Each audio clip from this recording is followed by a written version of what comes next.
absolutely not. Do not look into this. Are you crazy? I got the message loud and clear. This Yeshua was not for us.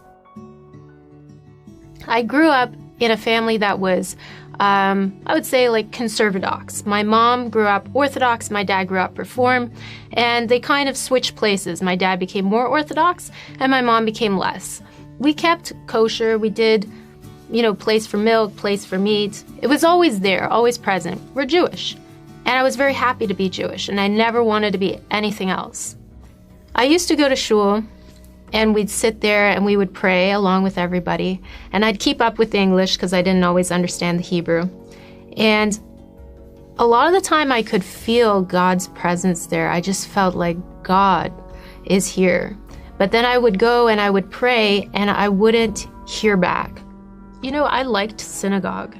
I loved the liturgy. I loved the tradition. I liked even keeping Shabbat, which, isn't always popular. But I liked it. But there's a certain emptiness that was there. It's like, there wasn't power. We always talked about God theoretically, but not personally. And I was so hungry for that because that's what you see in the Tanakh. There came a point after my bat mitzvah where it was just so clear that I kept praying all the prayers and I wasn't hearing. And I started to ask God, why? Why is that? And that summer, a cousin of mine came to visit. She'd just become a believer in Yeshua. And then she started talking to us about, Yeshua, could he actually be the Messiah? Really? I mean, what? Jesus is Yeshua? Jesus could possibly be the Messiah? It just seemed so... What? Something went off in my brain like, well, we're waiting for the Messiah. What if he is? How can I find out if he is? I went to church with her once, just because I was curious. And it was crazy. I was surrounded by people that were running around, that were worshiping God. They had their hands up. They were jumping. There were some people my age. There were some people older. And I thought they were all insane. And I was not at all interested in what was going on. But I felt something different. And then my dad found out where we had been. All hell broke loose. My dad freaked out and nearly kicked my cousin out of the house. And she was staying with us. He did not speak to us for 2 weeks. I talked with my sister and my brother because, had all been together. What do you think? Could he be the Messiah? And my sister was horrified.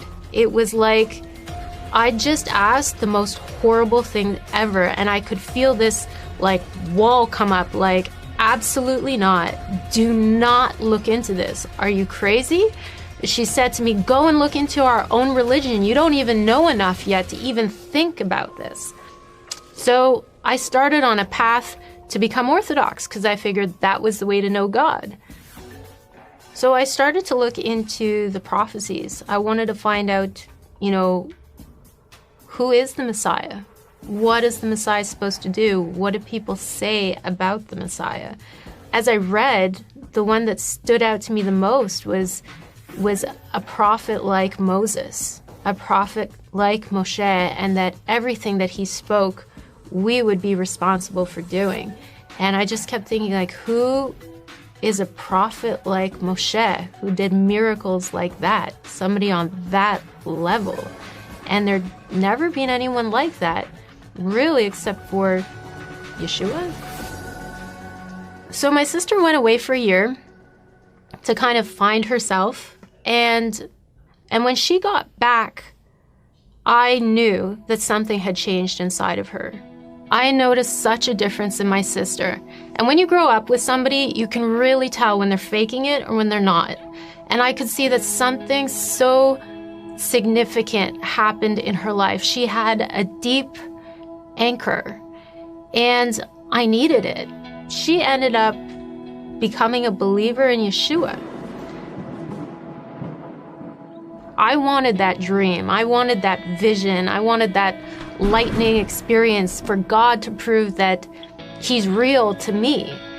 And finally, I heard a clear voice in my heart saying, you've heard enough, you've seen enough, it's time to just believe.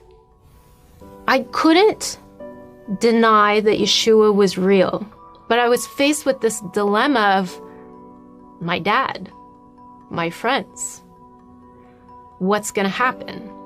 It was such a big struggle in my heart. You know, do you go with the truth or do you go with what's comfortable? But you know, at the end, I couldn't say no. I knew he was real. I knew he was true. And it was like, okay, I'm doing it. It's happening. My dad was like Mount Vesuvius erupting. He was so hurt. You know, he took it very personally.